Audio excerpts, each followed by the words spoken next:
Partie 3. Continuons donc avec les hommes célèbres qui ont vraiment fait avancer les choses. Napoléon Bonaparte, 1769-1821. Admiré ou détesté, il reste néanmoins classé en deuxième position des personnages historiques les plus connus mondialement. Son génie militaire a franchi toutes les frontières. Petit par sa taille, mais grand par ses capacités, l'enfant d'Ajaccio a laissé une empreinte indélébile qui traversa les siècles, à n'en point douter. Sa plus grande contribution à l'humanité est sans conteste le Code civil, promulgué par le Conseil d'État le 21 mars 1804 et que nous utilisons toujours aujourd'hui, en unifiant les lois qui seront désormais communes à tous les citoyens. Côté enseignement, en 1802, il crée le premier lycée, afin que l'État prenne en charge l'éducation culturelle des enfants et que les pères se consacrent davantage à leur travail. En octobre 1808, par décret, Napoléon met en place le baccalauréat. En 1806, afin d'aller encore plus loin, il crée une institution supérieure, l'Université napoléonienne, la première d'une longue liste qui ne cessera de s'accroître pour le bien de tous.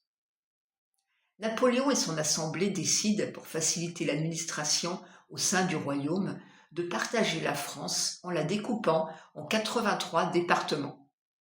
Afin d'établir la taille correcte des départements, il est décidé que chaque citoyen puisse accéder à son chef-lieu en une journée de cheval maximum. Les préfets sont mis en place afin d'administrer ces différents départements. De nombreuses institutions voient le jour. Le corps des sapeurs-pompiers, la gendarmerie nationale, la police, mais pas que. Naissance de la Banque de France et de la Cour des comptes. À Paris, il crée la place de l'Étoile et l'Arc de Triomphe, un symbole à ses yeux représentant ses tactiques militaires, les victoires de son armée. Et l'Arc de Triomphe, situé à la frontière de la ville, représentait un accès privilégié pour sa résidence, le Palais des Tuileries. Il fait créer les trottoirs afin de sécuriser les citoyens, fait installer des égouts pour une meilleure évacuation des eaux pluviales. En 1801, en tant que consul, l'Aigle décide que les ponts sont stratégiques et qu'il en faut davantage. Il fait alors construire le pont de la Cité, le pont des Arts, le pont d'Austerlitz. Devenu empereur, il fait construire le pont d'Iéna, les deux derniers faisant référence à deux des grandes victoires napoléoniennes. Afin d'organiser au mieux la collecte de l'impôt, l'empereur décida d'attribuer des numérotations à toutes les rues, les nombres pairs à droite et impairs à gauche. Cet impôt avait d'autant plus d'importance vu qu'il finançait en partie les guerres qu'il menait aux quatre coins du globe. Au XVIIe siècle, on commence à parler davantage d'hygiène, de l'air que l'on respire et des virus qui sont un danger pour les humains. C'est ainsi qu'en octobre 1810, Napoléon instaure le ramassage des ordures. Et il faudra attendre 1884 pour que Eugène Poubelle invente les récipients du même nom afin que les ordures ne soient plus éparpillées dans la rue avant leur collecte. Au niveau géographique, il a vendu l'État de Louisiane, autrefois français, aux États-Unis. Sa superficie de cet État représentait à cette époque la moitié du territoire américain. Aujourd'hui, 90 000 personnes ont obtenu la Légion d'honneur, une récompense, un mérite attribué aux citoyens en égard à leurs bonnes actions, autant civiles que militaires. Et c'est également à Napoléon que nous devons cette attribution. Le 19 mai 1862, ce dernier créa l'Ordre national de la Légion d'honneur. Personnellement, je pense que certains l'ayant obtenu ces dernières années ne l'ont pas mérité. No comment. Ludwig van Beethoven, 1770-1827, l'un des musiciens les plus marquants, influents, affirmé, optimiste et libre. Il est resté l'un des pianistes virtuoses les plus connus et aimés, nous laissant des œuvres magistrales inoubliables. Haydn disait de lui qu'il avait plusieurs cœurs et plusieurs âmes. À 27 ans, atteint de surdité, il continuera à composer et jouer sans faillir, interprétant même la joie, le triomphe et l'héroïsme. Romain Rolland, prix Nobel de la littérature, dira de lui « Il est davantage que le premier des musiciens. Il est la force la plus héroïque de l'art moderne. » Parlons maintenant de Louis Daguerre, 1787-1851. Peintre et décorateur, il est l'un des pionniers dans le domaine de la photographie. Il obtient, après des années de recherche, son brevet en 1839 pour l'invention de son daguerréotype, premier procédé photographique. Charles Darwin, 1809-1882, dont je vous parlais depuis le début du livre. Sa découverte scientifique sur l'évolution de toutes les espèces vivantes au cours du temps et à leur adaptation sur la sélection naturelle ont révolutionné la biologie. William Thomas Green Morton, 1819-1868. Dentiste, chirurgien et physicien américain, ses travaux sur l'éther et son pouvoir anesthésique par inhalation révolutionnent les disciplines médicales et scientifiques utilisant l'anesthésie. Louis Pasteur, 1822-1895, aux passions multiples, mais dont son principal combat sera sur un sujet peu discuté à l'époque, l'hygiène. Il en résultera de ses recherches la pasteurisation dont il en est l'origine. Il prouvera par de multiples façons qu'en appliquant de simples gestes journaliers, nous pouvons lutter contre les infections. Il crée des vaccins visant à la protection des animaux, mais c'est en 1885 qu'un événement majeur va tout changer. Un petit garçon, Joseph Mester, âgé de 9 ans, vient d'être mordu par un chien enragé. Louis Pasteur décide alors, pour sauver l'enfant face à l'urgence de l'intervention, de lui administrer un vaccin encore expérimental de sa création. Et l'enfant guérit. C'est ainsi que le vaccin, et spécifiquement contre la rage, est né.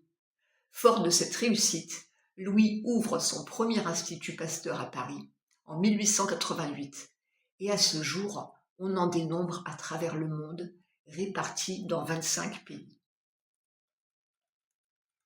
Thomas Edison, 1847-1931. Bien connu en tant que pionnier de l'électricité. Dès l'âge de 12 ans, alors qu'il vend des journaux et qu'il a une presse à sa disposition, il fonde un journal, le Weekly Herald. Il passe ses loisirs à apprendre la mécanique, la physique et la chimie. Autodidacte et homme d'affaires avisé, il est également l'un des inventeurs du son et du cinéma, mais aussi du télégraphe et du télégramme, de la lampe à incandescence, de la chaise électrique, des compteurs électriques, du phonographe, du kinétographe, de différents types de batteries et du procédé de coulage du béton. En 1882, il fonde la première centrale électrique du monde. Et en 1892, la General Electric, à qui il associe Thomson Houston. Thomas Edison a dit « Si nous faisions tout ce que nous sommes capables de faire, nous en serions abasourdis. » Sigmund Freud, 1856-1939. Il est, avec Jung, le théoricien le plus reconnu concernant la psychanalyse. Il étudie les significations des rêves et la psychologie des humains par rapport à leur physionomie, publie différents ouvrages et théories sur l'hypnose. Les frères Wright Orville, 1871-1948, et Wilbur, 1867-1919, sont devenus les célèbres pionniers américains de l'aviation en effectuant en 1903 le premier vol motorisé de l'histoire, suite à de nombreux entraînements sur planeur. Chercheurs, concepteurs, constructeurs et ingénieurs, ils sont connus pour avoir maîtrisé le contrôle de la direction et des virages aériens, ce qui leur vaudra l'obtention du brevet d'invention. Albert Einstein, 1879-1955, éminent scientifique et physicien allemand, célèbre mondialement pour sa théorie sur la relativité et également pour sa fameuse équation E égale mc2, équivalence entre la matière et l'énergie d'un système. Reconnu en tant qu'un des plus grands scientifiques de l'histoire, son quotient intellectuel est entre 160 et 190, faisant de lui un surdoué. Wilhelm Röntgen, 1845-1923, considéré comme le number one des physiciens allemands. Il découvre en 1895 les rayons X et reçoit à ce titre le premier prix Nobel de physique en 1901 et de nombreuses médailles grâce à cette incroyable découverte. Gandhi, surnommé le Mahatma, la grande âme, 1869-1948, une vie entière consacrée à la non-violence et le respect de la vérité, que l'on appelle Satyagraha. Cet homme politique pacifiste a permis à l'Inde de devenir indépendante en 1947. Il a lutté contre les inégalités, a élargi le droit des femmes, a repoussé la pauvreté, a établi l'harmonie religieuse et ethnique. Malgré ses actions bienfaitrices, il a été emprisonné, blâmé. Il a inspiré par sa bonté et sa manière d'être Nelson Mandela et Martin Luther King. Tout comme ce dernier, il a été cruellement assassiné le 12 février 1948. Plus de 2 millions de personnes ont assisté à ses obsèques. Et je ne pouvais ne pas finir ce paragraphe sans ces citations de sagesse qui le caractérisaient.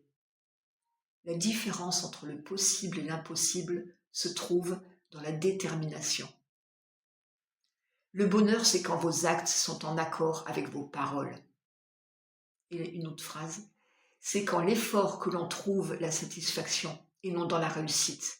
Un plein effort est une pleine victoire. Nelson Mandela, 1918-2013, dit Madiba. Homme d'État sud-africain, bien connu pour avoir lutté efficacement contre l'apartheid, ce système politique et juridique des Blancs et non-Blancs. Son combat principal sera contre les inégalités économiques, outre la réconciliation des Blancs et des Noirs. Nelson Mandela a dit « Un gagnant est un rêveur qui n'abandonne jamais ». Martin Luther King, 1929-1968. Ce pasteur qui a lutté contre la ségrégation raciale est une véritable légende pour la lutte des droits civiques. Son célèbre discours « I have a dream » le 28 août 1963 restera un fait marquant de l'histoire des États-Unis et dans le monde. Il obtient en 1964 le prix Nobel de la paix, mais sera assassiné le 4 avril 1968 à Memphis, alors qu'il soutient les éboueurs noirs en grève depuis plusieurs semaines. Plus de 300 000 personnes assistent à ses funérailles, tant sa perte est grande et injuste. Un homme des plus pacifistes qui se fait sauvagement assassiner. Il est clair que l'homme peut être aussi brillant que méprisable. Olivier de Kersauzon, célèbre navigateur, a même dit, en parlant de ses homologues, et peut-être aussi de lui-même dans un instant furtif de repentir, « L'homme est souvent décevant, mais parfois époustouflant. » L'homme peut être grand, comme il peut être vil, mais tous les hommes que j'ai cités ci-dessus ont bouleversé le sens de l'histoire et notre quotidien. Les 3 derniers sont un exemple d'amour, de paix, et nous prouvent qu'il y a des hommes incroyables, exceptionnels, et qui nous montrent le chemin à suivre, particulièrement inspirant. Mais pourrions-nous citer et mettre en avant les hommes qui ont marqué notre histoire, sans parler de grandes femmes, qui ont su aussi révolutionner notre vie, les lois et les esprits, qui, de par leur témérité, leur courage, leur foi, leur ténacité, leur intelligence, sont toujours présentes. Marie Curie, 1867-1934, que nous ne pouvions ne pas citer. Marie est polonaise, et elle est passionnée par la physique et les mathématiques. Et malheureusement, à son époque, il était bien difficile d'accéder aux grandes études. Elle gagne donc la France, où elle rencontre et épouse Pierre Curie. Et tous les deux, en physiciens reconnus, ils vont allier leur savoir et leur force et deviendront des chercheurs célèbres. Alors que Pierre enseigne à la Sorbonne, Marie consacrera son existence et ses recherches sur la radioactivité, phénomène révélé par Henri Becquerel. En 1903, Pierre et Marie Curie reçoivent de concert un prix Nobel et Marie est donc la première femme à le recevoir. Au décès de son mari, elle reprendra l'emploi de Pierre à la Sorbonne et elle sera la première femme à y exercer. En 1911, elle reçoit le prix Nobel de chimie. Grâce à elle, de nombreuses femmes ont osé s'engager dans des filières jusqu'à son époque réservées aux hommes. Sa fille Irène Joliot-Curie suivra sa trace et obtiendra à son tour le prix Nobel de chimie en 1935. Elles exerceront toutes les deux dans la petite Curie, calèche aménagée en salle de radiographie.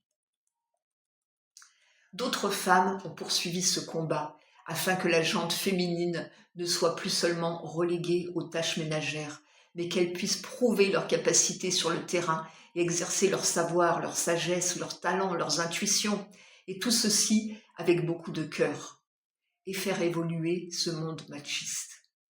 Certaines, en exerçant dans le milieu politique, ont pu défendre et conquérir nos droits. Olympe de Gouges, 1748-1793, une féministe, une militante engagée qui va se dresser contre l'esclavage, se défendre quant au droit du divorce et concernant le vote féminin. Femme de lettres, c'est elle qui publie la Déclaration des droits de la femme et de la citoyenne, une parodie de la Déclaration de l'homme et du citoyen.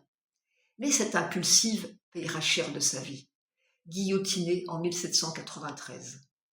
Tombée quelque peu dans l'oubli, au XXe siècle, les mouvements féministes retrouvent sa trace et lui redonnent la place qu'elle mérite et en font une véritable égérie.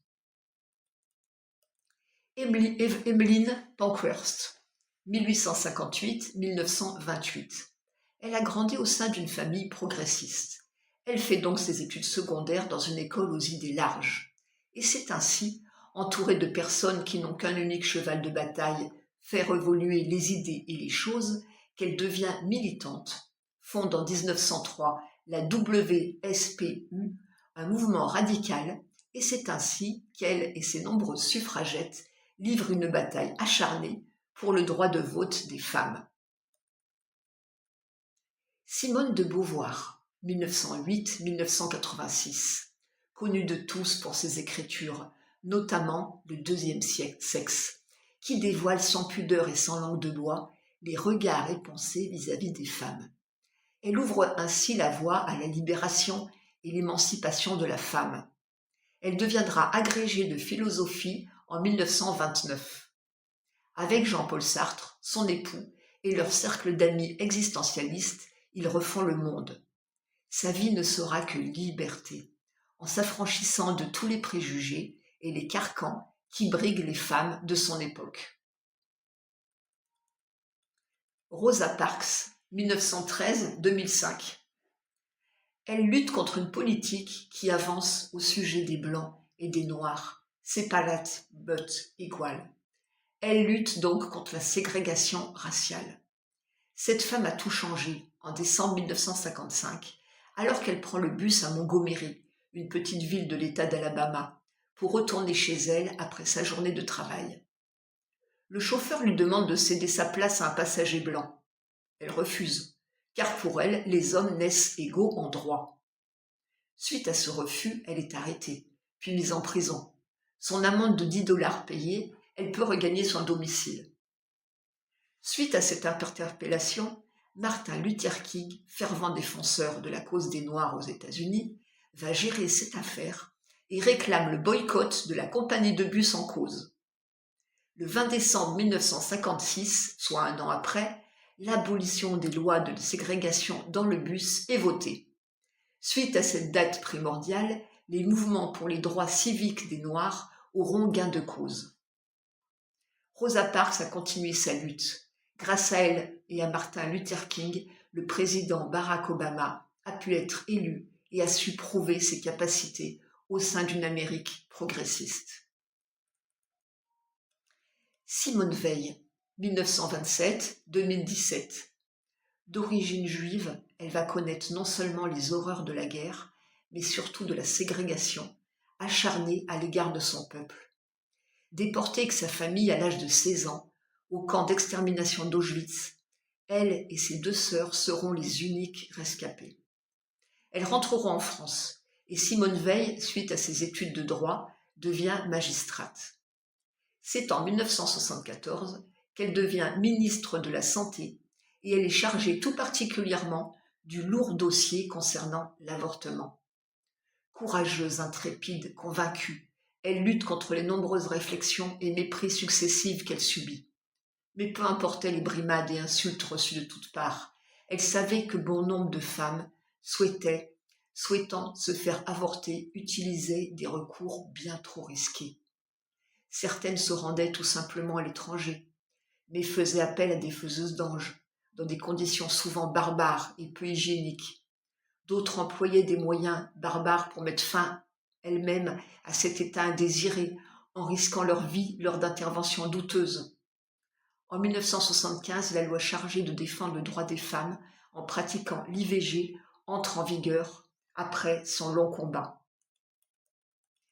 Et nous pourrons également citer Hildegarde de Bingeri, guérisseuse, ses livres et ses remèdes datant de 1100, traitant de soins par les plantes, d'une alimentation saine, d'aliments contenant des minéraux, sont encore utilisés aujourd'hui.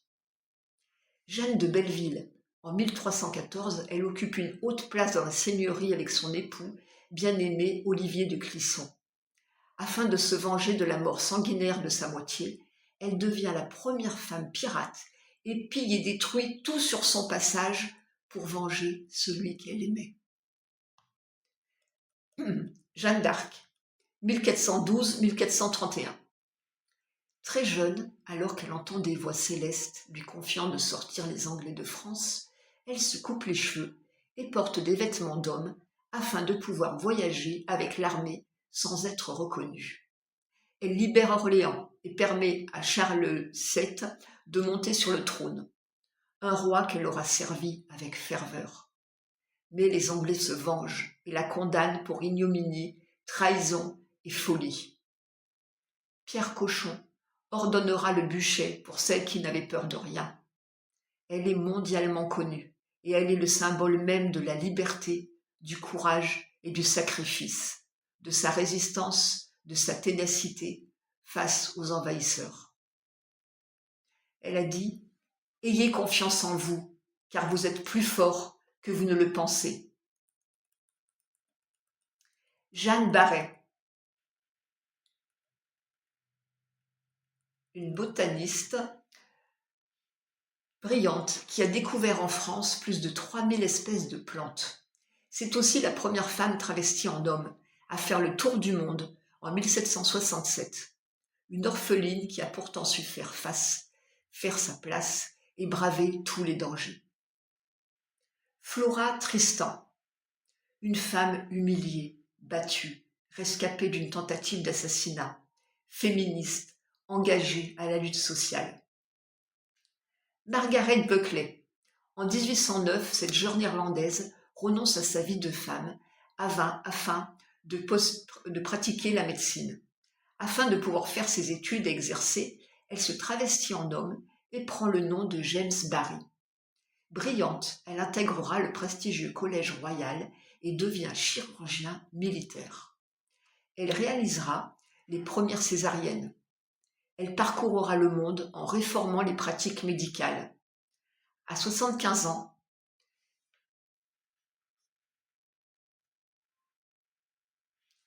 à sa mort, la servante, en la lavant, découvrira qu'elle était une femme et le dévoilera à la presse. Sophie Germain, première femme à remporter le prix des scientifiques à l'Académie des sciences. Elle se fait passer pour un homme et devient Antoine Auguste Leblanc afin de pouvoir correspondre avec les plus grands mathématiciens, et c'est elle qui a rendu possible la construction de la Tour Eiffel. Ada Lovelace, qui a réalisé le premier algorithme en 1842, reconnue comme la première codeuse de l'histoire. George Sand, écrivaine, instruite, passionnée des sciences naturelles, avant-gardiste. Elle a écrit en 1872 un texte pionnier sur celle que l'on nomme aujourd'hui l'écologie. Elle sauve la forêt de Fontainebleau grâce à sa lutte, ses convictions et ses textes sur la nature que l'on doit sauvegarder. Florence Nightingale. Elle révolutionne le système médical en créant des écoles d'infirmières, suite à son retour de la guerre de Crimée où elle a soigné les blessés. Berthe Morisot, en 1874, avec ses amis fidèles, Renoir, Monet, Degas, Pissarro et Manet, dont elle sera la muse et la compagne, elle fonde l'impressionnisme. Elle épousera par la suite son frère Eugène Manet. Cette révolutionnaire, cette indépendante, peindra 400 toiles, dévoilant sa force de caractère et son esprit libre. Elle a déclaré haut et fort, si justement en 1890, « Je ne crois pas qu'il y ait jamais eu un homme traitant une femme d'égal à égal, et c'est tout ce que j'aurais demandé, car je sais que je les vaux. » Elle choque par sa façon d'être, de peindre et de penser, mais peu lui importe. Suzanne Noël, la première femme chirurgien esthétique qui a réparé de nombreux faciès durant la Première Guerre mondiale. Elle a permis de faire évoluer les techniques médicales, a défendu le droit de vote des femmes et elle a fondé de nombreux clubs à travers le monde pour la solidarité féminine. Tout au long de sa vie, elle s'est battue afin que les femmes disposent de leur corps et de leur vie, ainsi que de leur liberté. Sirimavo Bandaranaike, première ministre du Sri Lanka et première femme contemporaine à exercer en tant que chef du gouvernement. Elle se bat pour la gratuité de l'éducation et la baisse du prix des soins médicaux. Indira Gandhi, deuxième femme au monde à avoir été élue démocratiquement à la tête du gouvernement de l'Inde. Elle abolit les privilèges des Maharajas, les anciens princes indiens, et se bat pour améliorer la vie de ses concitoyens. Une de ses phrases célèbres: « La haine tue toujours, l'amour ne meurt jamais. » Le chaînon manquant entre le singe et l'homme, c'est nous. Cette pacifiste sera néanmoins assassinée le 31 octobre 1984 par deux extrémistes sikhs faisant partie de sa garde après avoir ordonné la répression sanglante de la révolte sikh du Temple d'Or. Valentina Tereshkova, la première femme à aller dans l'espace, le 16 juin 1963, 2 ans après Gagarine. Margaret Hamilton, ingénieure du programme informatique sur Apollo 11, le 21 juillet 1969, et c'est grâce à elle qu'ils ont pu allunir. Rosalind Franklin, biologiste britannique, connue pour ses travaux sur les virus, sur le charbon et sur l'ADN.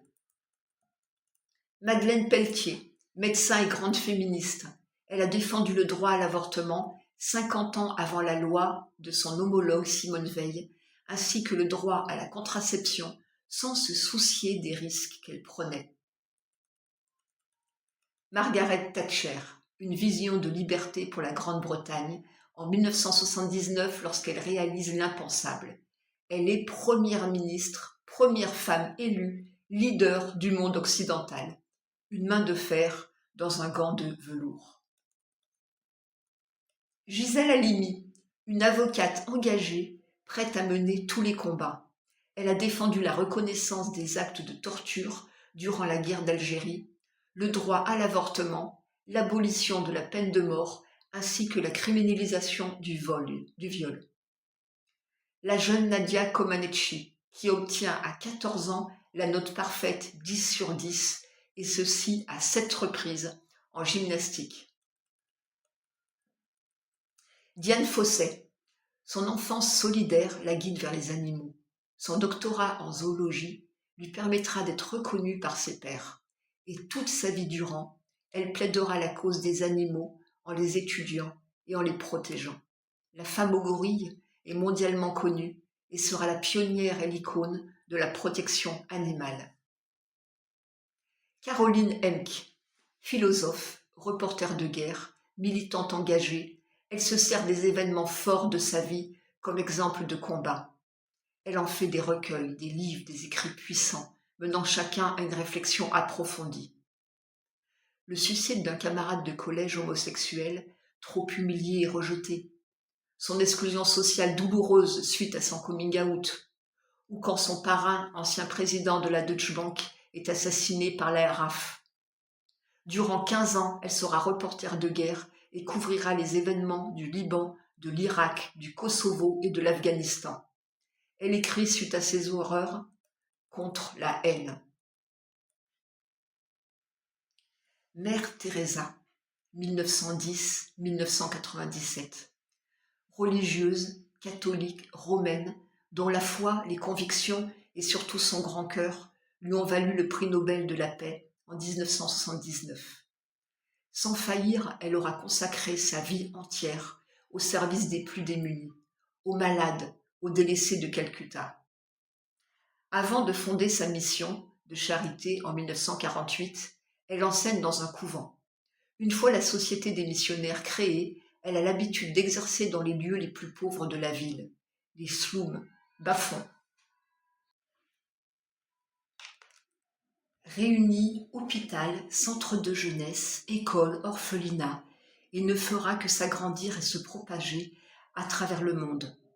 Certains, malgré ses bonnes actions et son implication continuelle et dénuée de tout intérêt, la montreront du doigt et critiqueront ses fréquentations ou certains de ses combats, surtout concernant la contraception ou l'avortement. Mais ainsi va la vie, ainsi sont les hommes. Elle s'éteint en 1997 et la foule sera à ses côtés pour l'accompagner dans son dernier voyage. Elle sera béatifiée par le pape Paul II en 2003. Jacqueline Auriol, 1917-2000. Grande aviatrice française, c'est la deuxième femme pilote d'essai, faisant suite à Adrienne Bolland. Elle fait son baptême de l'air à 16 ans, sans grande conviction. Puis plus tard, elle apprend à piloter sur un biplan Stamp, se met à la voltige aérienne. Lors d'un vol où elle est copilote, il tombe violemment dans la Seine. Jacqueline Auriol a de multiples fractures et elle est défigurée. Elle subit en 2 ans plus d'une vingtaine d'opérations. Puis elle se remet à piloter. Elle obtient, de par son courage, sa ténacité et sa témérité, de nombreuses médailles, dont celle de l'aéronautique et d'autres d'ordre national. En 1952, elle bat le record de vitesse pour une moyenne de 855 km/h sur un Mistral. Elle est la première femme européenne à franchir le mur du son à bord d'un avion de chasse français, un mystère. La reine Élisabeth II, 1926-2022. Elle a régné sur le Royaume-Uni, de Grande-Bretagne, d'Irlande du Nord et des royaumes du Commonwealth, et ce du 6 février 1952 au 8 septembre 2022, soit durant 70 ans, 7 mois et 2 jours. Elle est la deuxième monarque de l'ère moderne quant à la durée de son pouvoir, le premier étant détenu par le roi de France, Louis XIV, pour une durée de 72 ans, 3 mois et 18 jours. Une femme incroyable, qui de main de maître a su conjuguer sa vie familiale et professionnelle avec brio. Elle prononce son premier discours à 14 ans, et déjà la demoiselle tient sa place et impressionne ses auditeurs. Sa vie durant, elle a toujours défendu le service public, a été bénévole dans le monde entier et marraine de plus de 600 organismes de bienfaisance et organisation. En 2012, elle devient commissaire en chef de la Gendarmerie royale du Canada, la GRC. Depuis 1953, elle détenait déjà le titre de commissaire honoraire de la GRC. Elle est un exemple incontournable qui nous rappelle une fois de plus que les femmes règnent davantage avec le cœur et la diplomatie qu'avec la force, l'ego mal placé et les armes. Mais je vous ai gardé la plus incroyable par la diversité de ses capacités pour la fin. Cette fois, je n'ai pas respecté l'ordre chronologique, mais cette femme était tellement stupéfiante que je m'étonne que nous n'en parlions pas davantage. Elle est l'icône la plus représentatrice et l'exemple absolu que la femme peut être non seulement l'égale de l'homme, mais de plus lui être largement supérieure. Retenez bien son nom et son histoire. Marie Marvint, 1875-1963. Française née à Aurillac, elle a un parcours exceptionnel. En 1899, elle obtient l'équivalence du permis de conduire. C'est aussi la première superwoman du sport au monde avec des scores incroyables, des challenges extrêmes et dans diverses disciplines. Elle a traversé Paris à la nage. En 1908, malgré le refus des organisateurs, elle fait le Tour de France cycliste. Elle est de plus championne d'alpinisme et de ski. Elle remporte de nombreuses médailles et victoires dans plusieurs domaines. Mais ses facultés ne s'arrêtent pas là. Elle parle 4 langues, étudie la médecine, la littérature, le droit, pratique et maîtrise les acrobaties de cirque, monte à cheval. Elle est la première femme à piloter seule un avion. En décembre 1913, après 900 vols à son actif, sans aucune anicroche, son avion se crache à l'atterrissage, mais elle s'en sortira indemne. Quand la Première Guerre mondiale éclate, elle souhaite s'engager dans l'aviation, mais l'armée refuse. Elle invente alors l'aviation sanitaire. Elle va jusqu'à prendre l'apparence d'un homme afin d'aller sauver des vies sur les champs de bataille. Cette intrépide ne dort qu'1h30 par nuit. Toute sa vie durant, elle affrontera le danger, surmontera ses peurs et ne cessera de découvrir et d'exploiter toutes les aventures et opportunités que le destin sème sur son chemin. À plus de 80 ans, elle s'entraîne 10 heures par jour afin d'accomplir le Saint Graal, son ultime course Nancy-Paris à vélo. Elle passe ensuite son brevet d'hélicoptère. Cette femme exemplaire, multitâche, qui savait tout faire, n'a jamais voulu se marier ni avoir d'enfants, en se revendiquant comme la fiancée du danger et en disant que les enfants de tous les pays qu'elle a parcourus ont été les siens. Une chose est certaine, et sœur Corneille a su bien le transcrire. Aux âmes bien nées, la valeur n'attend pas le nombre des années. Et je rebondirai sur cette dernière citation pour traiter d'un sujet qui nous turlupine tous. Est-ce que les gens peuvent changer ? Je vais vous décevoir, mais il s'avère que la réponse est quasiment non. Ou pour qu'une personne change, il faut vraiment des facteurs déclenchants, suffisamment forts pour qu'elle puisse vouloir changer. Des événements, des expériences qui vont déclencher une prise de conscience et surtout la volonté de changer. C'est souvent au pied du mur que nous prenons en compte certains éléments qui nous paraissent peu importants ou familiers ou normaux ou routiniers. Une séparation, la maladie, le décès d'une personne peuvent agir de façon telle qu'effectivement ils peuvent déclencher un bouleversement et le souhait d'évoluer, de transformer certaines de nos actions. Mais chacun est différent. L'éducation, le tempérament, le caractère, notre sensibilité, notre vécu, notre famille, nos fréquentations, tous ces éléments interagissent sur notre comportement quotidien et nous guident, consciemment ou non, vers des actions et réactions différentes les uns des autres. De plus, selon notre humeur, nos agissements ne seront pas toujours les mêmes d'un jour à l'autre, face à tel événement, ou des paroles malencontreuses, ou une situation qui nous échappe. En proie à une situation incontrôlée, nos réactions peuvent être parfois complètement stupides ou inadaptées.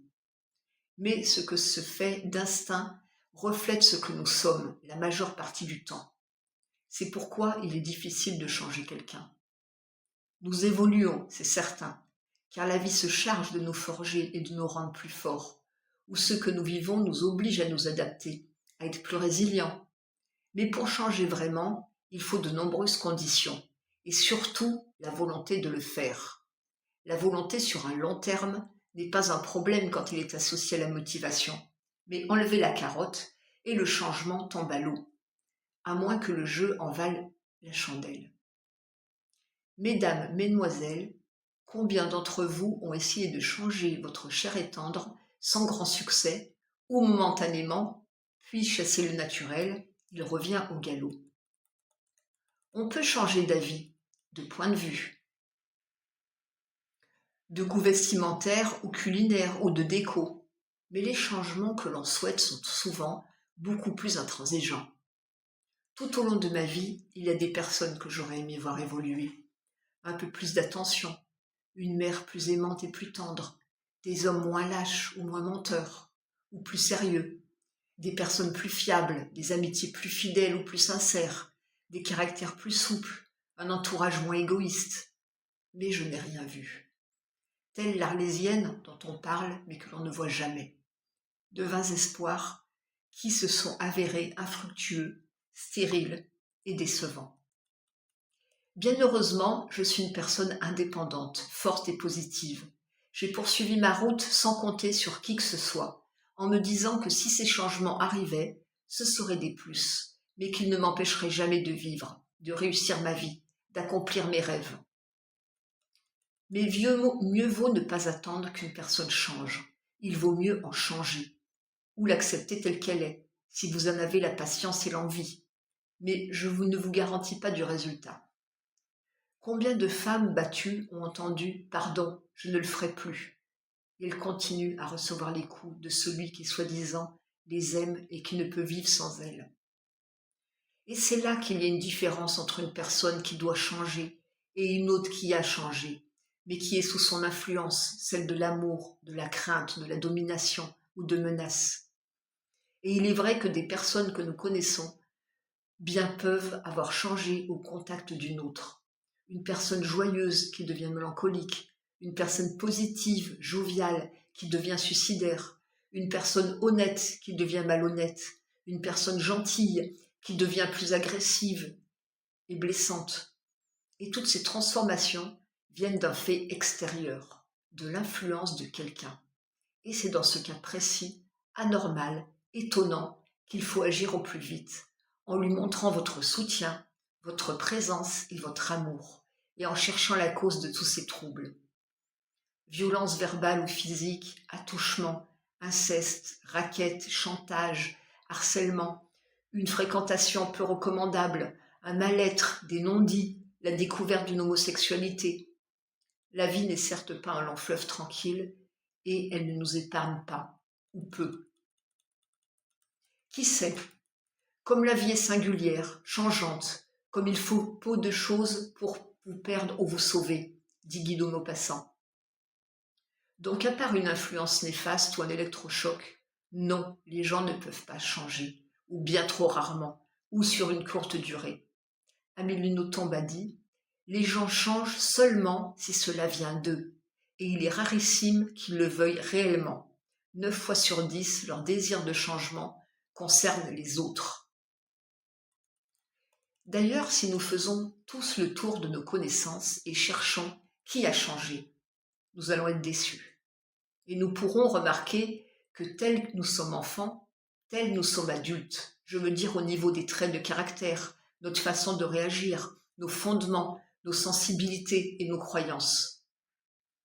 Et si nous sommes souvent déçus par les personnes de notre entourage et qu'ils nous semblent avoir changé, c'est souvent que nous ne les avons pas vus tels qu'ils ont toujours été, que nous les avons acceptés tels qu'ils étaient, que nous avons passé outre sur ceux qui nous dérangeaient le plus, et à moins jusqu'au jour où les défauts se sont avérés plus dérangeants, ou que nous en avons assez, que nous l'avons trouvé toutes les excuses et que nous les voyons enfin tels qu'ils sont.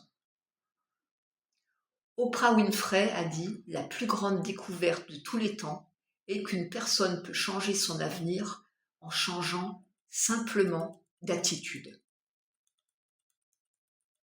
Une autre différence notable entre l'homme et la femme, la perception de la douleur.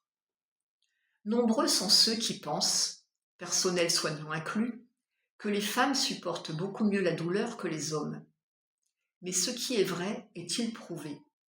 Est-ce que ce qui peut être vrai aujourd'hui semble avoir évolué avec les années?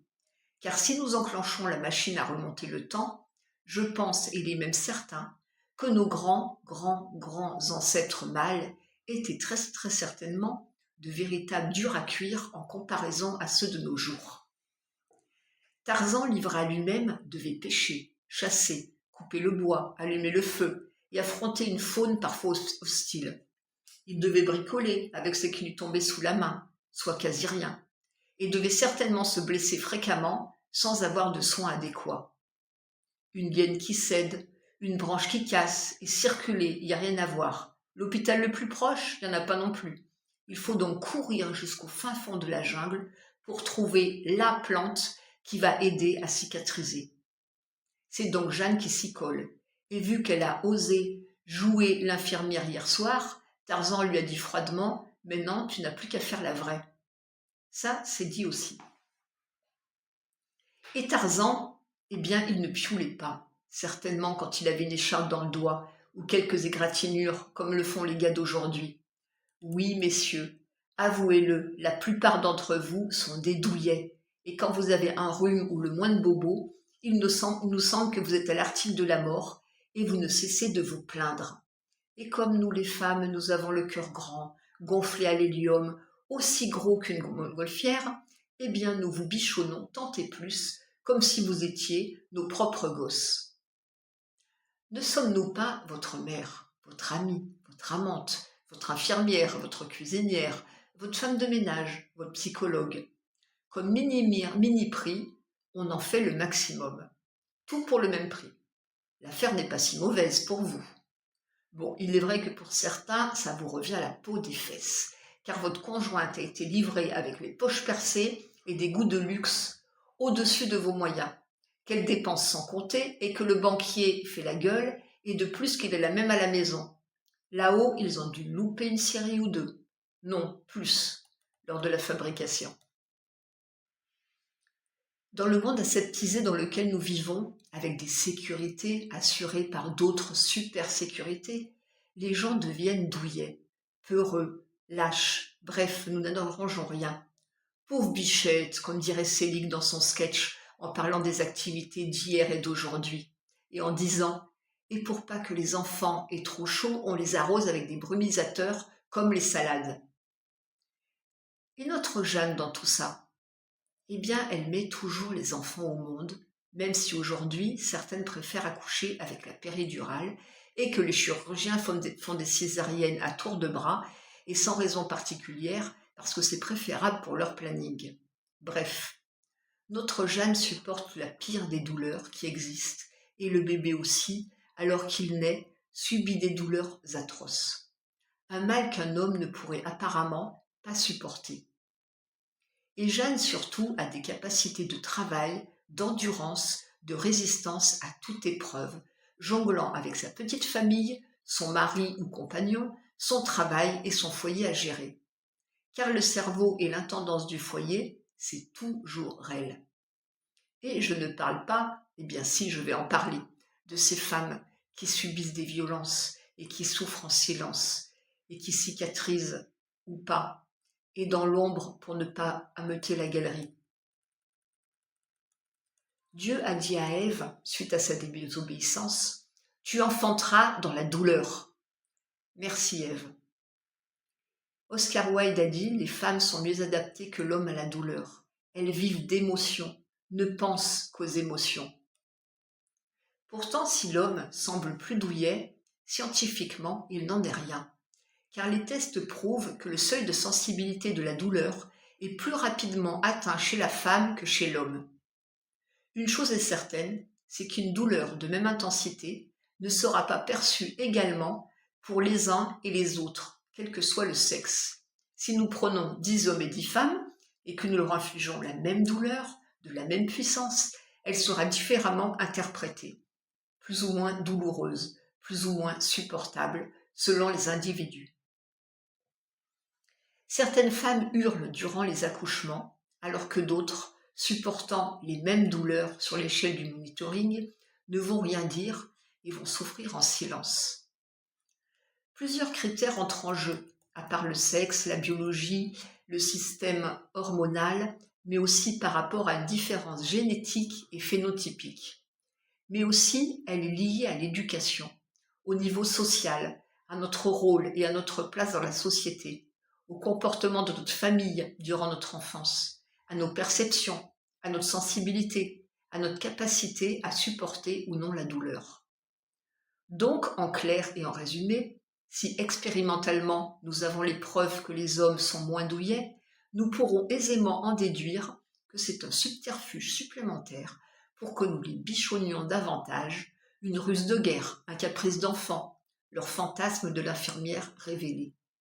Et nous, braves femmes que nous sommes, nous continuons à prendre soin d'eux avec amour.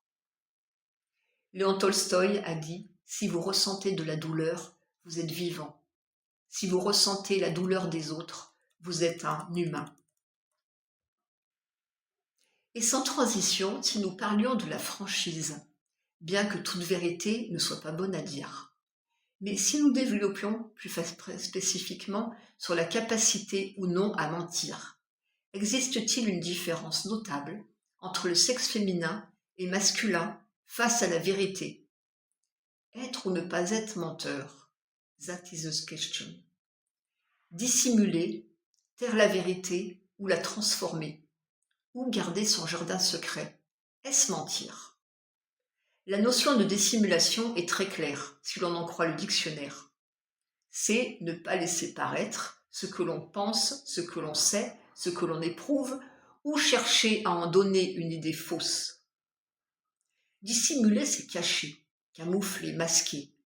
Oui, mais me direz-vous, c'est aussi protéger une personne, la tenir à l'écart d'eux, ou ne pas l'inquiéter inutilement. Il y a toujours de bonnes raisons à faire une chose plutôt qu'une autre, ou à agir de telle ou telle façon. C'est peut-être aussi un moyen de reculer une échéance, un déni, un refus d'admettre que, la peur de dire que, ne pas avouer une faiblesse, ne pas admettre. Toujours est-il que c'est un sujet difficile à traiter et qu'il est clair que certaines choses ne doivent ou ne peuvent être dites. Cas numéro 1. Vous surprenez le mari de votre meilleur ami, embrasser fougueusement une superbe brune qui ne semble en aucun cas effarouchée, devant le porche d'un hôtel qu'ils ne vont pas tarder à franchir. Que faites-vous? Question à 1000 €. Eh bien oui, cette situation incongrue, nous la connaissons tous. Alors que certains vont se précipiter sur leur portable sous la colère ou la stupéfaction, d'autres vont dissimuler l'information. Et le véritable bon réflexe, quel est-il? Qui peut prétendre connaître la vérité et savoir ce qu'il faut vraiment faire face à ce genre de situation? Bien malin celui qui connaît la bonne réponse, car il n'y en a pas. Tout va dépendre de celui ou celle qui a découvert la tromperie et de la capacité de la personne qui est trompée à recevoir l'information. Et c'est ça la vie. C'est que pour un événement semblable, les données sont toujours différentes. L'infidèle est-il ou elle coutumier du fait? Est-ce une mauvaise personne? Est-ce la première fois? Est-ce que son conjoint est exécrable au point de mériter ça? Et oui, de nombreux facteurs interviennent, et les faits sont toujours une chose, mais les raisons en sont une autre. Mais je ne dis pas que c'est excusable pour autant. Je ne juge pas. J'analyse les éléments. Cas numéro 2. Un ou une amie a pris beaucoup de poids. Allez-vous lui dire à brûle-pourpoint que ses kilos sont loin d'être les plus saillants? Normalement non. Ou vous allez prendre des pincettes et lui dire avec élégance et diplomatie, ou vous taire. Oui, car les conséquences sont toujours un élément déclencheur. La maladie, le stress, un mal-être, une compensation, une dépression, un lâcher-prise. Bref, il y a toujours une raison à tout. Cas numéro 3. Le médecin vient de vous révéler qu'un de vos proches a une maladie incurable. Vous soupçonniez déjà que son état était grave par rapport à la perte de poids, à sa fatigue omniprésente. Mais même si cette personne est très précieuse, il est clair que cette vérité-là, vous ne pouvez la cacher. Car tout être a le droit sur sa vie et sa mort, que ce sujet grave le concerne directement, et qu'il vaut mieux que ce soit un proche qui prenne du temps et des gants pour lui dire, tout en douceur et avec amour. Il y a des vérités que l'on ne peut pas cacher, par respect de l'être cher. Cas numéro 4. Toutes les femmes que nous sommes et qui ont dissimulé l'orgasme pour ne pas froisser leur partenaire ou pour écourter l'acte que nous ne souhaitions pas forcément ce soir-là. Et sommes-nous blâmables pour autant? Ce n'est pas un fait répréhensible, juste une simulation pour ne pas vexer leur orgueil de mâle, ce qui part plutôt d'une bonne intention finalement. Bref, les cas sont divers et variés, et la vie nous confronte à des choix, à des remises en question. Ah, que dois-je faire afin de me donner bonne conscience? Et la réponse est sans doute là. Faire les choses avec le cœur et avoir la conscience tranquille. Tout peut se dire. La langue française, entre autres, est suffisamment riche pour utiliser les bons mots et choisir le moment le plus approprié afin de dévoiler les choses. Mais finalement, pas toutes, car il faut toujours garder son jardin secret.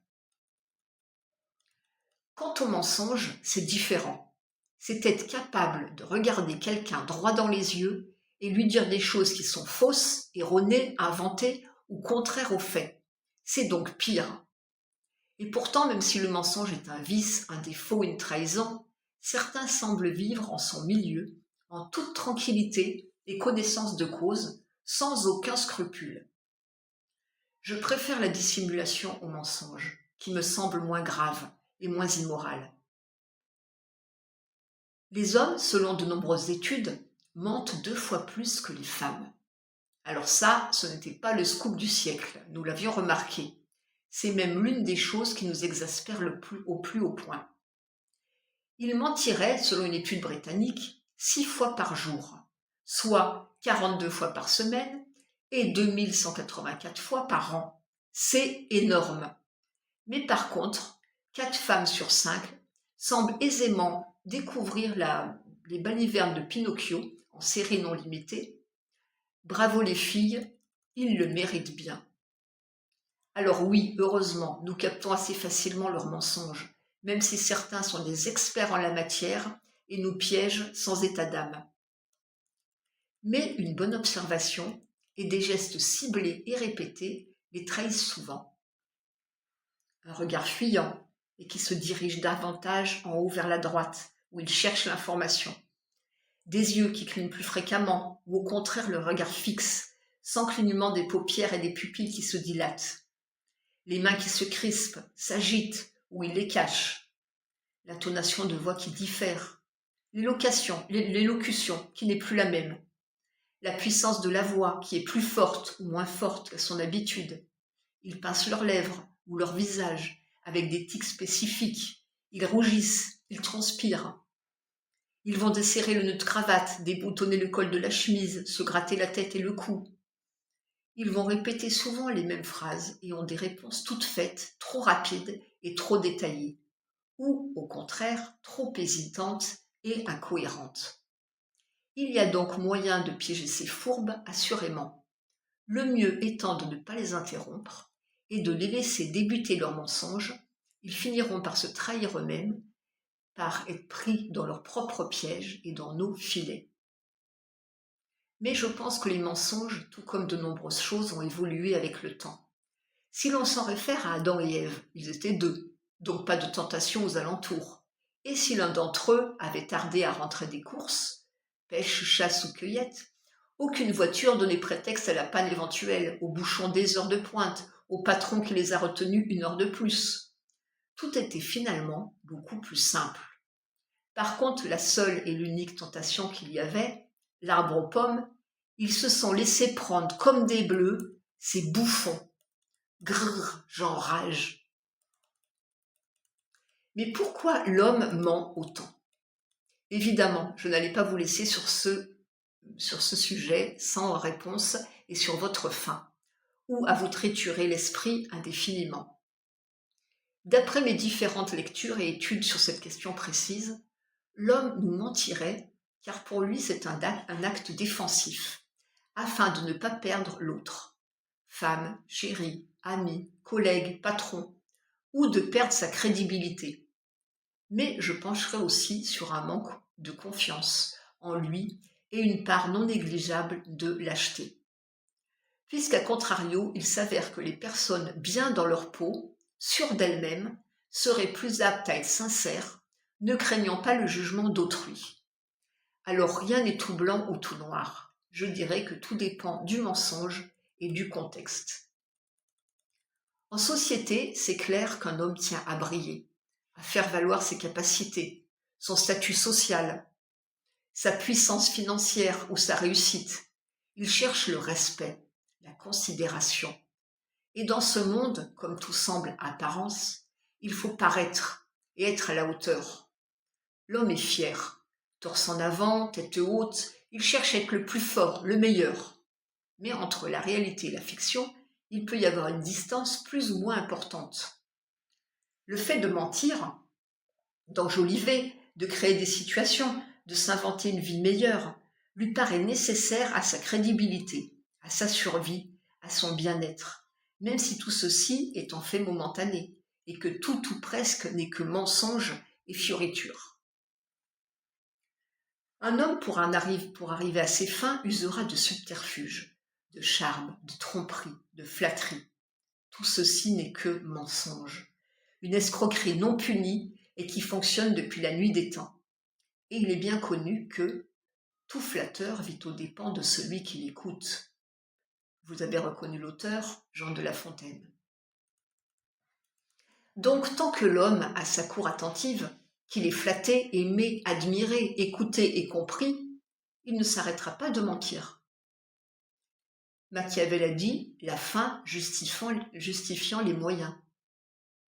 Pour Platon, le mensonge était un crime contre la philosophie, qui était l'ami du savoir. Emmanuel Kant, philosophe, rappelle que l'homme ment pour rester heureux ou le devenir, pour l'amour de soi. Pour Königsberg, le penseur, le mal vient de la contradiction et qu'il suffit d'être un instant attentif à ce que murmure sa propre raison et la loi morale qui s'y trouve pour comprendre que le mensonge est un acte contradictoire, triplement contradictoire, puisqu'il est en contradiction entre la parole et la pensée et qu'il ruine l'essence même de la parole qui est la confiance. Certains philosophes diront « le menteur est furtif, tordu, dissimulateur, sournois, double, biaisé, laid en somme. Beau est en revanche le sincère, celui qui ouvre son cœur avec franchise, c'est-à-dire avec la liberté, la noblesse, la netteté et la droiture. Il peut nous regarder droit dans les yeux. Il fait bien l'homme, fait bien son métier d'homme. » Et ajoutons que le comble du comble, c'est que le menteur n'admette pas qu'on lui mente. Devrions-nous écouter davantage notre petite voix intérieure, notre conscience, ce doux écho qui nous susurre inlassablement de dire la vérité, qu'il en est encore temps? Pinocchio avait lui-même son Jiminy Cricket, qui lui soufflait à tout instant d'arrêter de mentir. Bon, pas très convaincante la petite marionnette qui avait trouvé le maître dans l'art de la duperie. Le menteur s'auto-persuade que son mensonge va être exceptionnel, que c'est juste pour cette occasion, ou la dernière fois, mais il n'en est rien. Et sa petite conscience a beau s'égosiller, il passe outre et la balaye d'un coup furtif et dédaigneux. Vladimir Jankélévitch disait « Le diable n'est fort que de notre faiblesse, qu'il soit faible avec notre force. » Le mal semblant venir au départ de l'exception. Mais l'homme animé par un vice étrange et persistant ne déroge plus à cette emprise. Tout en négligeant que mentir, c'est mépriser autrui, c'est le considérer comme indigne de recevoir la vérité. Mais entre son souhait de briller et se créer une vie meilleure en mentant, et celui de risquer de perdre son confort, l'amour de sa femme, l'admiration de son entourage, il n'hésite pas. Il pense tout d'abord à lui-même. On n'est jamais mieux servi que par soi-même. omettant sans doute que pour être un bon menteur, il est nécessaire de posséder ces 3 facultés. Avoir une excellente mémoire, afin de ne pas se contredire, avoir un minimum d'imagination, et encore plus, puisque les faits semblent se répéter trop souvent, et être un comédien hors pair, afin de ne pas se faire piéger. Hommes, cessez le combat, baissez les armes. Les femmes, ces incroyables Amazones, sont de véritables guerrières et futées de surcroît. Elles ne tendront pas à vous piéger, telles des mantes religieuses, et de ne faire de vous qu'une bouchée. À vos risques et périls, si vous souhaitez les épargner en mentant, elles seront d'invincibles adversaires en dévoilant vos supercheries. Elles ne vous épargneront pas. Et le mensonge féminin dans tout ça? Eh bien, il semblerait qu'il est différent, puisque la femme mentirait principalement par omission, et ceci remonterait du temps de leurs ancêtres, par rapport à la position sociale de la femme, qui doit davantage s'effacer, qu'il ne peut pas autant s'exprimer qu'un homme, qui doit se taire sous l'emprise de l'autre sexe, d'un supérieur ou d'un mari trop exigeant ou dominateur. Donc la femme mentirait par omission pour ne pas dévoiler que. Elle mentirait par instinct de survie pour contrer une violence, une peur, une influence, une domination, se servant du mensonge comme stratégie de survie.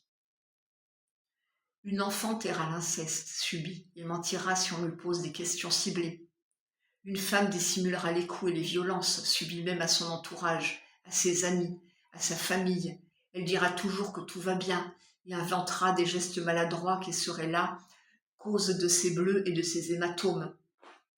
Une femme mentira sur ses compétences ou sur son état de grossesse ou sa situation familiale afin d'obtenir un travail ou un appartement et pour protéger sa famille. Les mensonges d'une femme seront souvent liés à son manque d'assurance, mais aussi face à une situation délicate pour défendre son intimité ou par rapport à son empathie envers les autres pour ne pas les blesser. Elle se met à la place de l'autre. C'est une de ses particularités. Et ne l'oublions pas. Donc rien à voir avec la jante masculine. Ils nous battent à plate couture sur ce terrain. Nous les femmes, non seulement nous mentons 2 fois moins qu'eux, mais nos raisons sont beaucoup plus nobles, même si le mensonge reste mal et que je l'évite le plus possible. Je serais plutôt du genre, pour ne pas mentir et surtout pour ne pas blesser la personne dans certains cas, à être sincère tout en détournant légèrement le sujet. Je suis une personne franche et quand j'ai quelque chose à dire, je le dis en face, et quelle que soit la personne. Mais je ne suis ni méchante ni blessante sans raison, sans provocation. On ne fait pas à autrui ce que l'on ne veut pas subir. Cas numéro 1. Comment trouves-tu ma nouvelle robe ? Je trouve que la coupe te met réellement en valeur. Je dis donc ce qui va, mais je ne dis pas que je n'aime pas l'imprimer. Elle semble si enthousiaste de son achat que je ne veux pas la blesser. L'essentiel étant que cette robe lui plaise à elle. Dire que je n'aime pas l'imprimer serait comme lui dire qu'elle a mauvais goût. Ce n'est certainement pas le cas. Ce qui ne me plaît pas n'est pas forcément un mauvais choix. Cas numéro 2. Une collègue m'avoue qu'elle a trompé son mari et qu'elle ne veut pas lui dire. Que ce n'est pas un coup de tête, ni d'aventure d'histoire, mais qu'elle est réellement amoureuse. Malgré tout, elle a toujours des sentiments pour son époux. Déjà, je n'aimerais pas vraiment être à sa place. Son malaise est pesant et réel, et elle attend de moi une aide, un conseil. Je ne suis pas là pour la juger, mais elle souhaite davantage que je la comprenne. Et là, je ne peux qu'être sincère et la guider vers le choix qu'elle doit faire rapidement, car une situation comme celle-ci est loin d'être saine et de plus est malhonnête envers celui qui partage sa vie depuis tant d'années. C'est un gars qui semble bien, un bon père, un bon époux, et il ne mérite pas ça.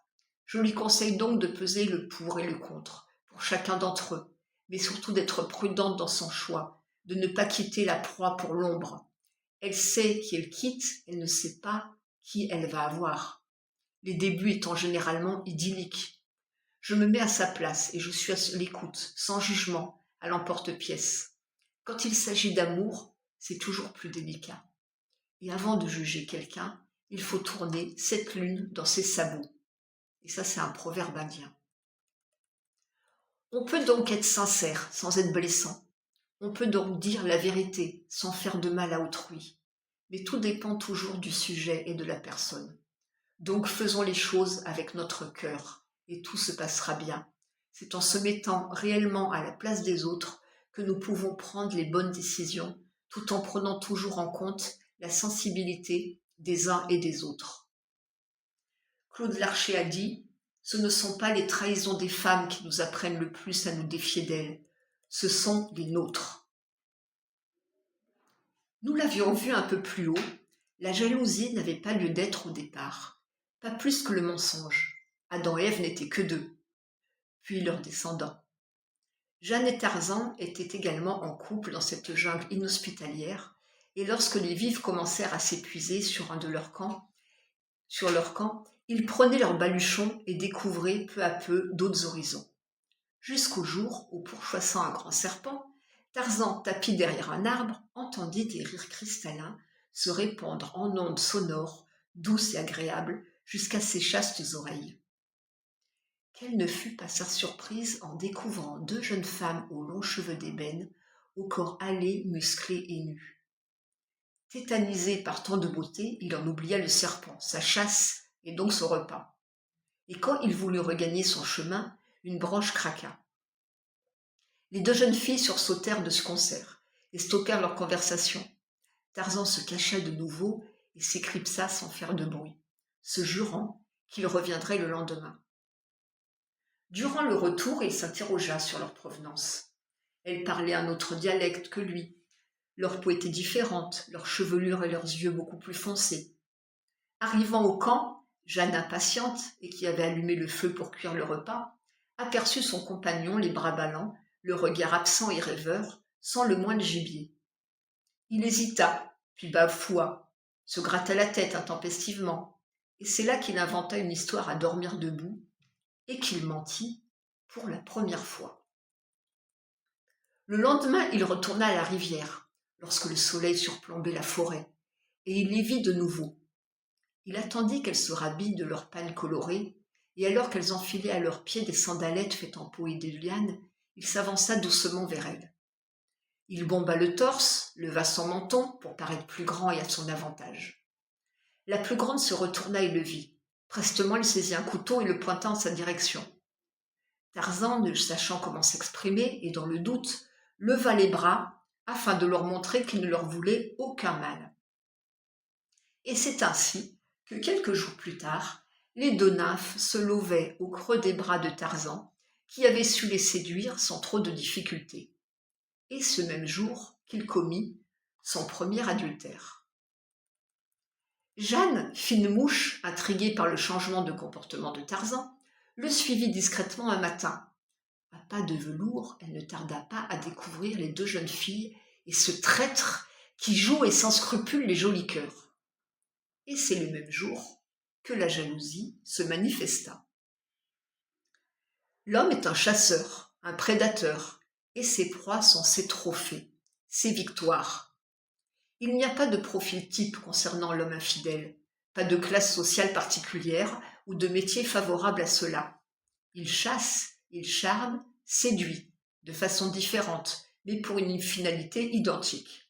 Se prouver qu'il plaît encore, ajouter à son tableau d'autres conquêtes, goûter à d'autres chairs et à d'autres fruits défendus. Si certains semblent tenir le cap et rester fidèles, ils sont si peu qu'ils en sont un exemple. Pour le meilleur et pour le pire, semble une phrase désuète pour la plupart. Il leur paraît impossible de tenir cet engagement et de ne pas aller voir ailleurs si l'herbe n'est pas plus verte chez la voisine. Le monde est vaste, les tentations sont multiples, et comment résister devant ce panel ? Sera-t-elle blonde, brune ou rousse ? Je l'ignore. Peu importe la fiole, pourvu qu'on ait l'ivresse. La proie n'est point farouche, et l'excitation de l'interdit est grandissante. Puis le piège se referme, et une fois le chasseur rassasié, le voilà honteux, mais un peu tard, qu'on ne l'y reprendra plus. Sauf que, foutaise, son instinct de mâle à l'affût reprend le dessus, et qu'une autre tentation, tout aussi grande, le détournera de nouveau du droit chemin. Quelle que soit l'époque, comme de nos jours, c'est l'occasion qui fait le larron. On boit un peu trop avec les copains, on plaisante, on glisse vers des conversations plus ou moins graveleuses, et ça devient un pari ridicule. Celui qui lèvera une fille le plus rapidement, ou la plus jeune, la plus moche. Bref, de fil en aiguille, on se retrouve face à un homme qui a dérapé et qui rentre chez lui avec un bouquet de fleurs, la queue entre les jambes, et qui ose affirmer à sa femme qu'il l'aime et qu'il ne pourrait vivre sans elle. Certains ont haï leur père, qui sautait sur tout ce qui bougeait, et sur ce qui ne bougeait pas aussi d'ailleurs. Et pourtant, malgré les larmes et les souffrances de leur mère, malgré leur désaccord avec leur paternel, ils suivent sans faillir exactement le même chemin qui semble déjà si bien tracé. Parfois c'est le contraire. Ce vécu les a fait souffrir. Ils ne veulent pas le reproduire. Et chaque jour, ils tiennent face à un challenge de fidélité et de réussite dans leur couple. Dans ce monde moderne, où les femmes sont de plus en plus indépendantes, l'homme est déstabilisé. Déjà à l'école, ce sont les filles qui draguent les garçons, avec des tenues souvent affriolantes et qui font tourner la tête à ces jeunes écervelés.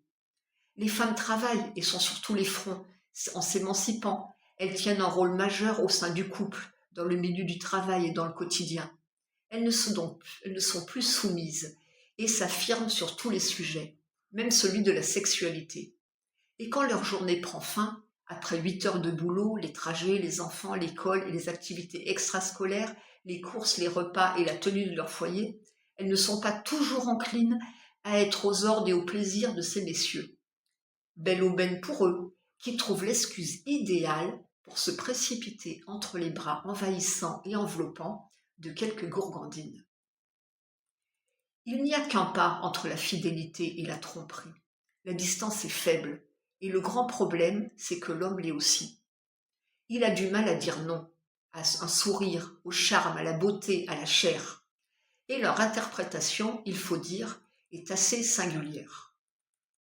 Quand j'étais dans la finance et dans le patrimoine, je rencontrais tous les jours des chefs d'entreprise, des professions indépendantes, des personnes en clair qui avaient un emploi du temps plus que chargé.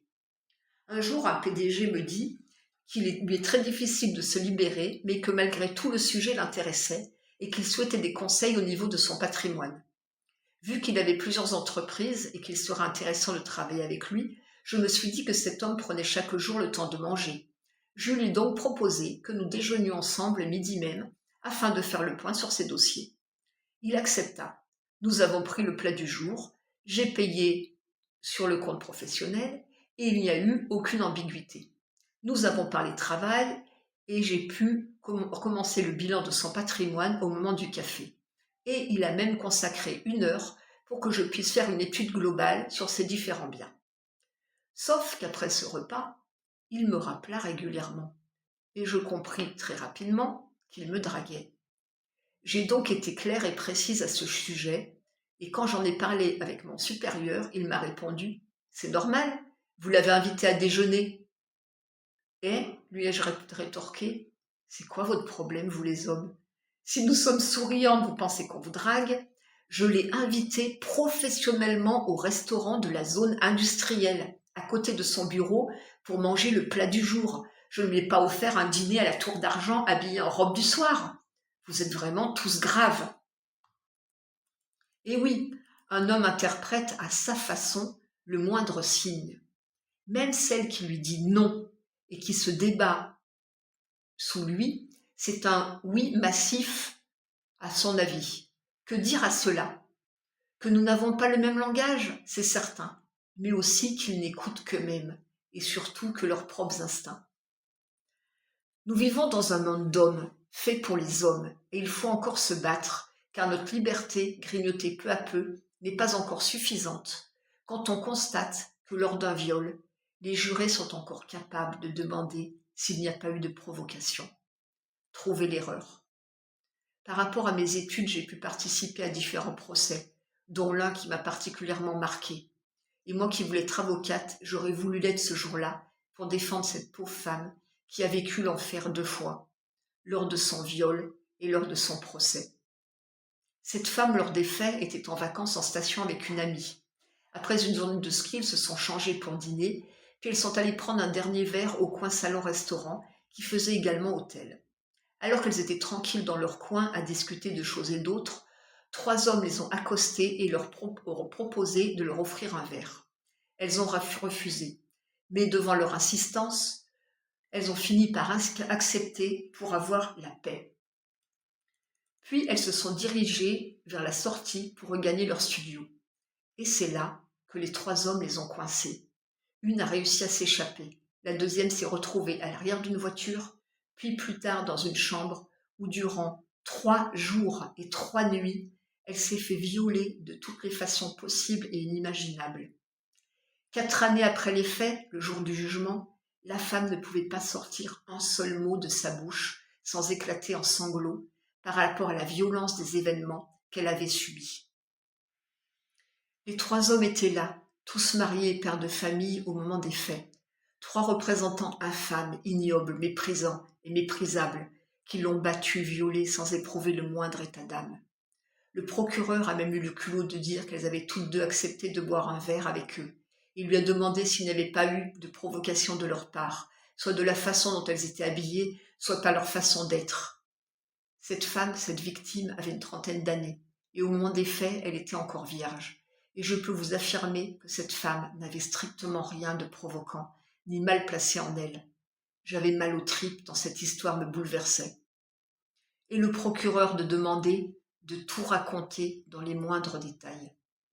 Il était à vomir, autant que ces 3 hommes vils et cruels que j'aurais émasculés avec plaisir. Et malgré la plainte de son ami au commissariat le soir des faits, ils n'ont pas retrouvé la victime prisonnière dans une maison isolée où nul ne pouvait entendre les plaintes et les cris. Donc, quel signe faut-il envoyer à un homme pour qu'il comprenne que lorsque l'on dit non, eh bien c'est non, et qu'il doit cesser immédiatement ses agissements? Pourtant, les femmes qui veulent des relations, ce n'est pas très compliqué à trouver, il y en a toujours eu. Les hommes ont donc un réel problème. Ils préfèrent une femme non consentante à une femme qui veut bien partager leurs désirs. Et tant que la société approuvera et ne punira pas suffisamment ces prédateurs, ils continueront à exercer leur emprise sur les femmes, les jeunes filles et même les enfants. Certains pays autorisent même la polygamie.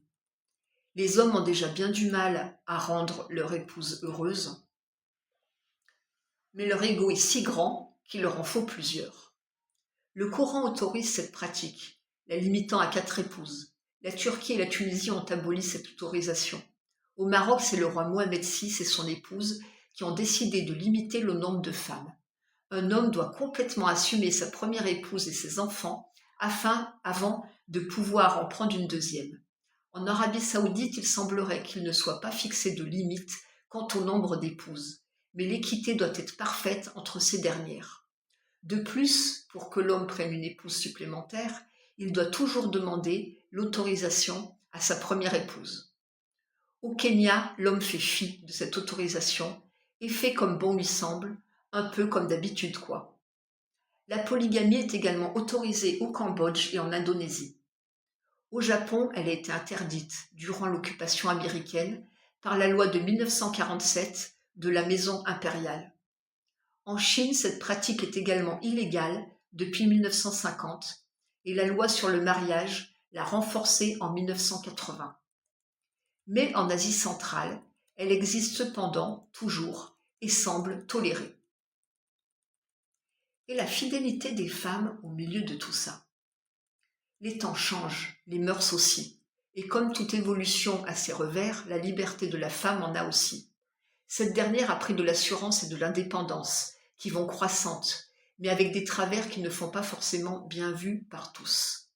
Si l'on s'en réfère aux chiffres, et sans grande surprise, la jante masculine détient le record côté infidélité pour 44%. Mais cependant les femmes ne sont pas si loin derrière, 38%. Et de plus, il semblerait que les hommes sont de moins en moins infidèles, 10% de moins sur ces 10 dernières années. Et toujours d'après les sondages, les Français seraient les plus infidèles en comparaison à d'autres pays. Ça, c'est l'emblème du coq qui porte la poisse, à force de se croire les plus forts et les meilleurs. Mais comme disait Coluche, Savez-vous pourquoi les Français ont choisi le coq comme emblème? Parce que le coq est le seul volatile à chanter les deux pieds dans la merde. Et ce n'est pas des plus flatteurs, si je ne m'abuse. Mais l'infidélité n'est pas un mot équivalent pour tout le monde. Il n'a pas la même signification. Car si pour les hommes et les femmes il était identique, eh bien nous pourrions dire que les hommes sont à un taux supérieur à 44%. Car la tromperie pour une femme commence à des échanges de messages, à des sextos, au flirt.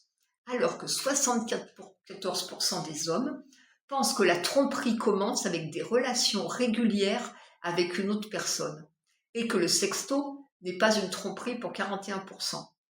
Il est clair que nous n'avons pas les mêmes valeurs. L'homme a fait du feu l'une de ses plus grandes conquêtes, le rendant moins vulnérable. Du point de vue mythologique, l'histoire raconte que Prométhée s'est juré d'aller voler le feu détenu par les dieux qui brûlent sur le mont Olympe afin de le transmettre aux hommes. Et il le fait.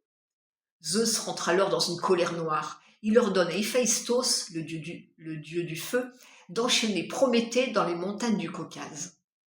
Prisonnier de ses chaînes, adossé à un rocher, il ne peut bouger, et chaque jour il subira le supplice de l'aigle qui dévore son foie, un foie qui se renouvellera chaque nuit, un supplice donc qui durera indéfiniment.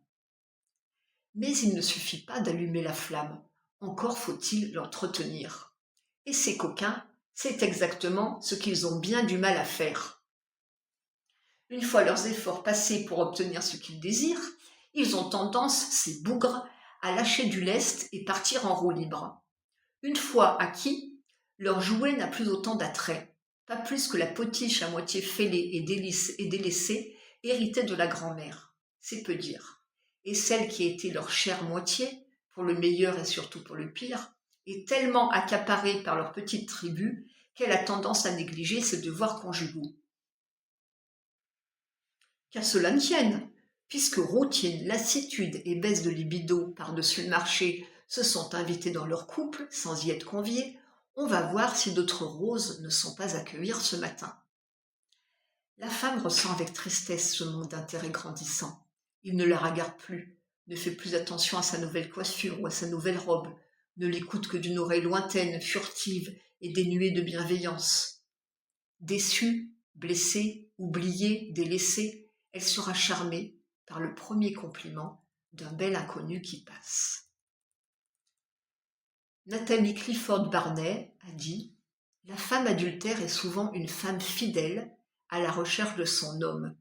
Il y aurait lieu de la louer de cette persévérance. » Mais alors que je chante à tue-tête les louanges des femmes, je pense que je vais devoir baisser de volume, car ces coquines ne sont pas en reste côté infidélité. Et même si la femme devient adultère plus par coup de cœur que pour raison sexuelle, la finalité est la même, la tromperie. Et si la liste des pays qui acceptent la polygamie est assez courte, ce qui va suivre risque de vous surprendre. La polyandrie, fait d'avoir plusieurs hommes, semblant en effet être plus étendue, bien qu'elle soit de moins en moins pratiquée et tolérée. Certains peuples l'ont même abolie. Les Arches au Paraguay, où la polyandrie est légion, puisque l'on compte 60% d'enfants qui ont plusieurs pères et qui s'occupent avec soin de leur progéniture. À la frontière délimitant la Colombie et le Venezuela, non loin de la source du rio Catutombo, vit une tribu qui pratique la polyandrie, les Bari, appelés également les motilones, dont donné à référence à leur coupe de cheveux très courte. Une découverte semble assez incroyable concernant la durée de vie des enfants. En effet, il a été constaté que les enfants de familles monogames vivaient moins longtemps que ceux qui avaient plusieurs pères, sans doute grâce à un surcroît d'amour et davantage d'attention. Les basses lélés, congolaises du Kasaï, peuvent également avoir plusieurs maris et le font d'une façon des plus originales. De façon théâtrale, un enlèvement est mis en scène et organisé par un groupe de jeunes célibataires. L'épouse tient un rôle important de médiatrice lors de conflits et de thérapeute au sein de son cercle masculin qui la bichonne tout particulièrement. Elle reçoit de ses différents maris, attention, protection et de nombreux cadeaux. Les Boronos sont un peuple autochtone du Brésil. Ils ont de nombreux rites qu'ils appliquent encore avec beaucoup de ferveur. Le rite funéraire dure 2 mois. Les maisons sont construites en cercle et les hommes vivent dans celle du centre, apportant la protection. Pour cette tribu, l'odeur corporelle est associée à la force vitale de la personne et la respiration serait associée à son âme. Les Guanches, peuple autochtone des îles Canaries, unique berbère aux origines camerounaises à n'avoir pas été islamisé ou aujourd'hui disparu. La polyandrie a été pratiquée sur certaines îles, alors que les autres étaient monogames. Les femmes étaient très respectées, et la moindre agression de la part d'un homme armé était considérée comme un crime. Les Iribs, peuple du Népal qui l'ont pratiquée jusqu'en 1968 où elle fut interdite, la femme pouvant librement se déplacer d'un foyer à l'autre. Quant à la reconnaissance de la paternité, pour la facilité, on attribuait l'enfant à l'homme avec qui l'ingénu était resté le plus longtemps. Les Maasai, un groupe ethnique nilotique que l'on trouve principalement autour de la vallée du Grand Rif, composé de volcans, de failles, entre le sud du Kenya et le nord de la Tanzanie, sont essentiellement un peuple guerrier et une population d'éleveurs. Ils sont connus pour leur très grande taille, 1,90 m en moyenne, et leur corps longiligne, ainsi que pour leur saut incroyable. Celui qui aura effectué le plus grand saut, en récompense, obtiendra un plus grand panel de femmes. Mais si les hommes de la tribu Maasai sont polygames, les femmes pratiquent également la polyandrie. Un partout, balle au centre. Les Scythes, peuple nomade de cavaliers, originaire des steppes d'Asie centrale, l'ont également pratiquée.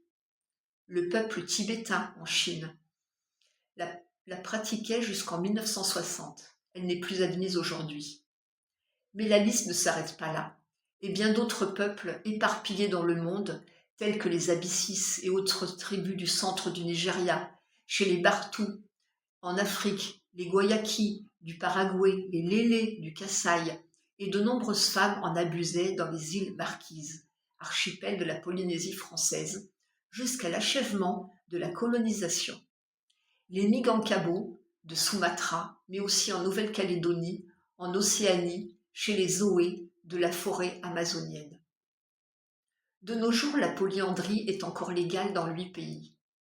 Alors les filles, sommes-nous toujours les plus sérieuses ou pas? Hélène Fischer a dit « La femme dans notre société n'est pas moins volage que l'homme, elle est simplement plus discrète. » Donc la fidélité semble fondre comme neige au soleil, et le serment du mariage avec elle. Et si nous prenons en compte cette constatation, suite à une étude américaine, 1 homme sur 3 épouse une femme qu'il n'aime pas. Alors comment s'étonner de leur comportement, puis d'une autre? C'est ce qu'on appelle l'effet papillon.